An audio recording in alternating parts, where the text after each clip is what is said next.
प्रिय छात्रों, आपका जो लेसन चल रहा है पर्यावरण और प्राकृतिक संसाधन, तो इसके अंतर्गत आज हम आगे बढ़ते हुए बात करेंगे ग्लोबल वार्मिंग। ग्लोबल वार्मिंग का दूसरा नाम है वैश्विक तापन, अर्थात विश्व के तापमान का लगातार बढ़ना। तो आपने पिछली क्लासों में पढ़ा होगा कि विश्व का तापमान लगातार बढ़ रहा है, इसके क्या कारण हैं। तो इसके मुख्य कारण के रूप में है लगातार पर्यावरण में विषैली गैसों का बढ़ना। जैसे इन्हें कहा जाता है ग्रीन हाउस गैसें, CO2 है, CH4 है, HFC है। इनकी वायुमंडल में लगातार मात्रा बढ़ने से विश्व के तापमान में वृद्धि हो रही है, क्योंकि इन गैसों ने एक अपना आवरण वायुमंडल में बना के रखा है, जो सूर्य के प्रकाश को आसानी से अपनी ओर खींच लेती हैं, लेकिन परावर्तित होकर उसको परावैंगिक किरणों को बाहर नहीं जाने देती, जिसकी वजह से लगातार विश्व का तापमान बढ़ रहा है। तो इसी ग्लोबल वार्मिंग या वैश्विक तापन की ओर वैज्ञानिकों का ध्यान गया, जो आज एक चिंता का विषय है। यह बहुत ही घातक है कि आने वाले वर्षों में यदि जिस गति से विश्व का तापमान लगातार धरातल का तापमान बढ़ रहा है, इसी तरीके से अगर बढ़ता रहा तो जीवन के लिए बहुत ही घातक है। इस पर विचार करने के लिए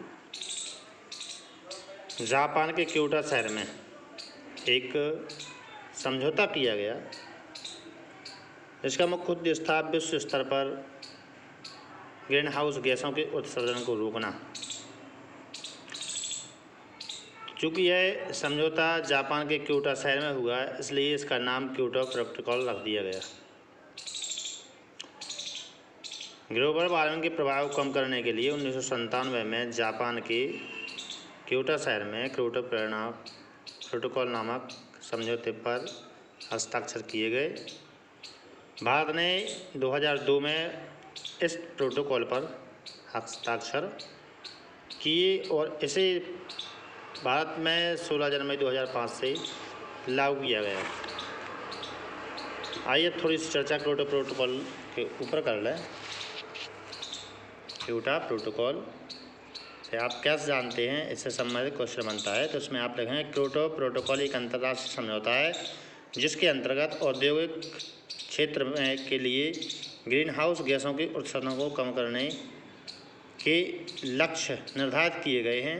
यह समझौता 1997 में जापान के क्योटो में हुआ।